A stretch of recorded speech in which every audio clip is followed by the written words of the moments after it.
as you can see, today we're going to be discussing human resource management. Now, HR, as it's formally known, is a key part of any business.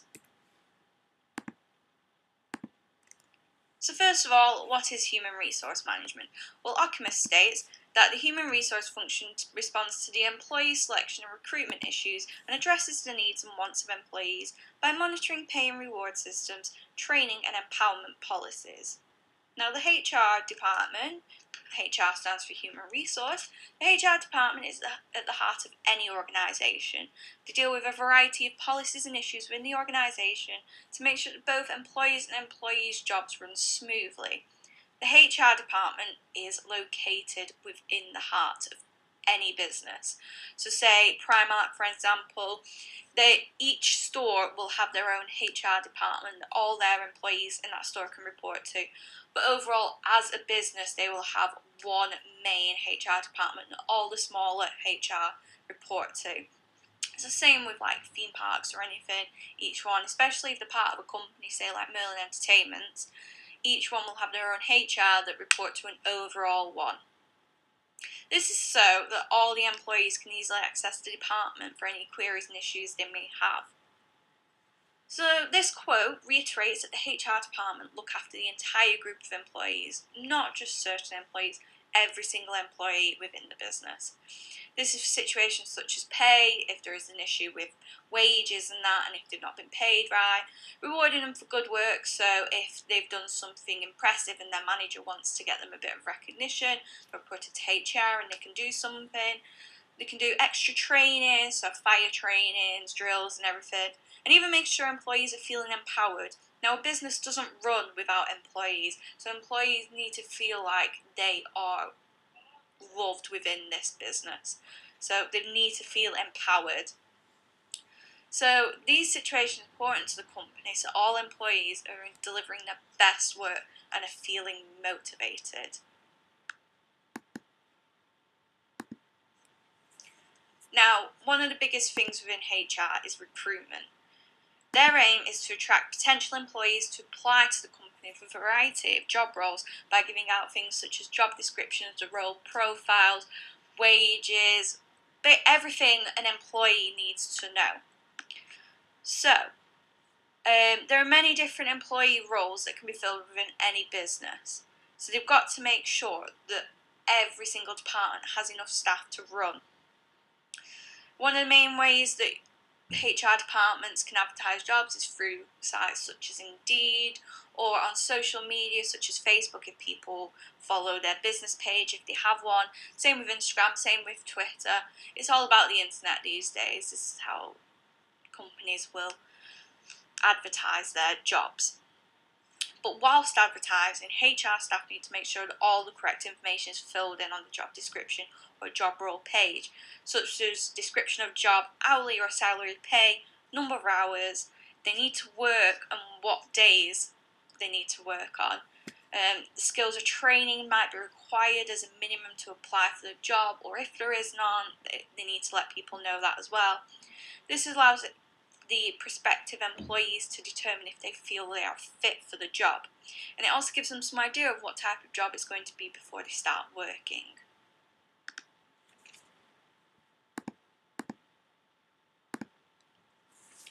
So after recruitment, we move on to onboarding. So Ruthless says that onboarding is the process that helps new employees shift from being outsiders to insiders of an organisation. This is important because all employees need to feel like they belong within the business, and they need to have that feeling of empowerment which comes after their onboarding once they feel like an insider. This can also be known as an induction for new employees into an organisation, and this is where they're told all the important information regarding their new job. Now, once an employee is confirmed as joining the organisation and they've signed the contract, HR department usually organise an onboarding or an instruction before their start date. The aim of this session is to introduce them fully to the organisation, let them know what the business is all about, what their aims and all that is as the employee, and making sure that the employee fits into all of this.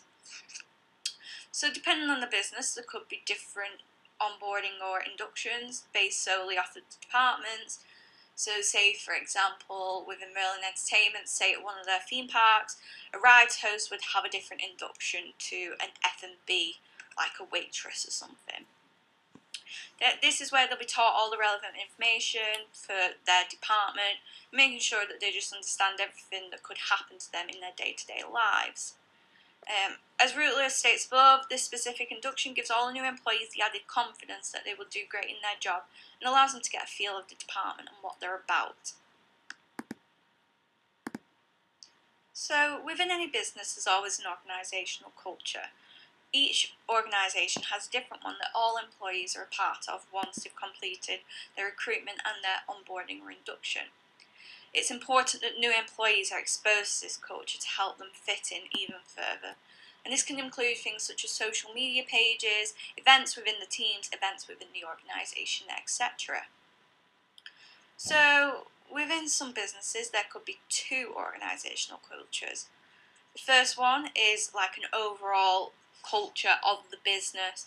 So say like you join in Primark, there's an overall culture of what Primark is and being brought into that.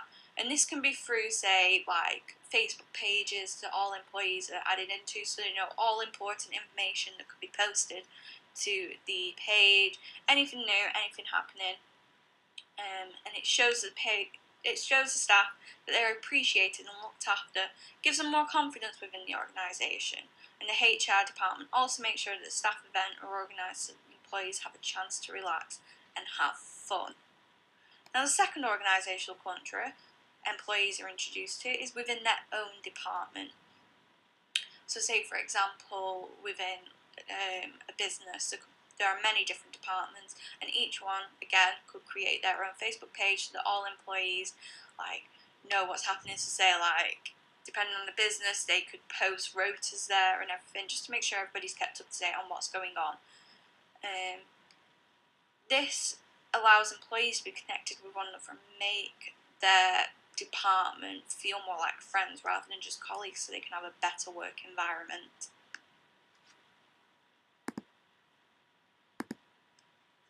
So next is performance management. As Robinson says, performance management is done by establishing what goals and targets are to be achieved. So a few ways that businesses can do this is through appraisals or performance reviews. So when an employee is brought into a business, they could fill out a review with their manager stating what they want to achieve in, say, 6 months' time, how they're going to achieve it, and how they're going to help the company and the business and their own department. This is important that it's kept up to date on this so that employees have progression within their careers rather than just being stuck in one place for, say, 2 years or 3 years or 4 years, because an employee will get discouraged by this. Again, it's all about the employee empowerment. Performance management is key for all employees' development, as I said. It lets the employees know what they're doing well and what needs improving, say after the 6 months, after the first one. The managers will tell them what's good, what's bad, what they need to improve on, and it allows the employees themselves to speak to the managers and inform them on how they want to progress within the business so they can push themselves to strive with the help of their management and the HR department. It's also an opportunity for the managers to fully connect with the employee in a one-on-one basis that's hard to do during operational hours.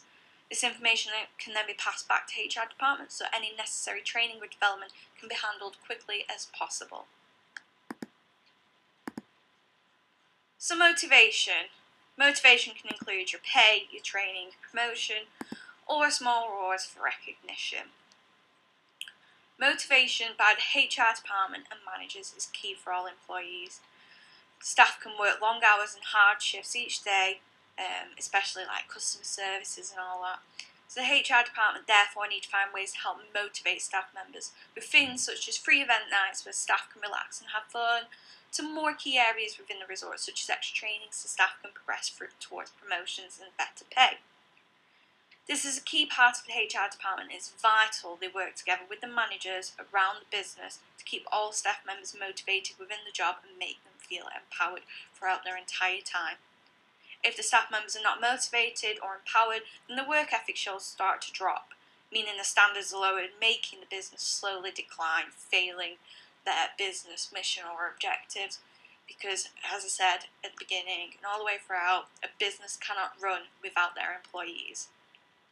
Motivators also show that staff that their work and dedication to the business is being recognised, adding to the motivation they need to carry on doing the work that they are and going the extra mile, not only for the business but for the customers, so that they have a best possible running day and leave wanting to come back to work and feeling motivated.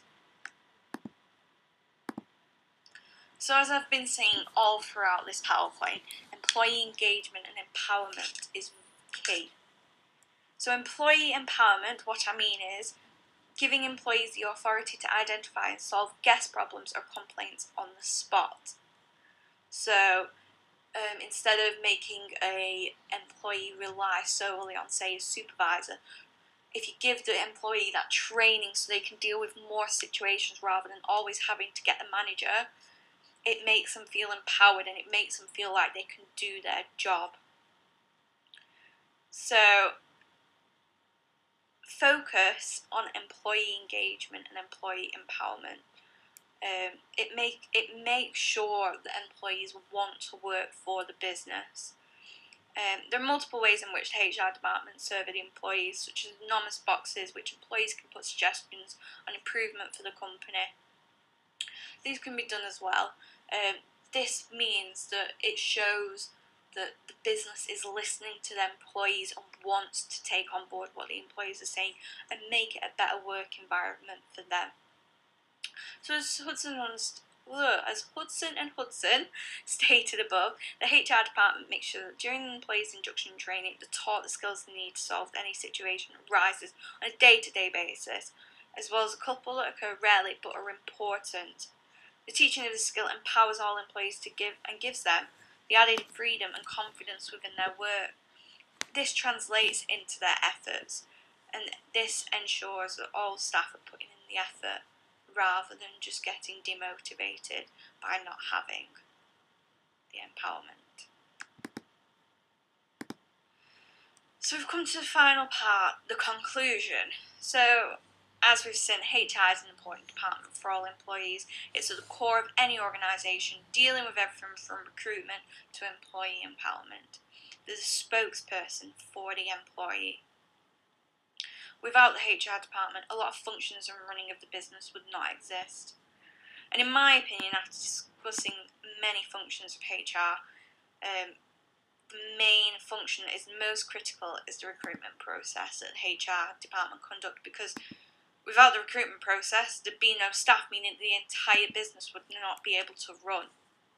Now, you guys may think another part is more important, and that's for you guys to decide. This is just my opinion, that the recruitment is key. But overall, the HR department is the representative of the employee and should be used by employees to their full advantage.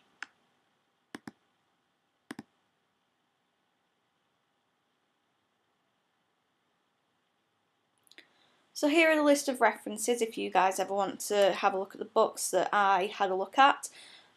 All these are quite good books, are all within the last 10 years of date, so they'll be very good for you if you want to do a university assignment, college assignment, or if you're just mainly interested in HR overall. So thank you for watching. I hope you enjoyed it and I hope you liked the video. Hit the subscribe button if you want to. We'll be producing many more PowerPoints on many different subjects, and it'd be great actually if you guys could comment down below saying what subjects you'd like us to cover, and we'll have a look at them and we'll try and make some PowerPoints with the information you guys need. The more specifics you can put into the comments, the better. And any questions, feel free to put them in the comments below and I will get back to you when I can. But as I said, hit the like button, leave a comment, hit the subscribe button, and I hope you guys enjoyed. Have a good day.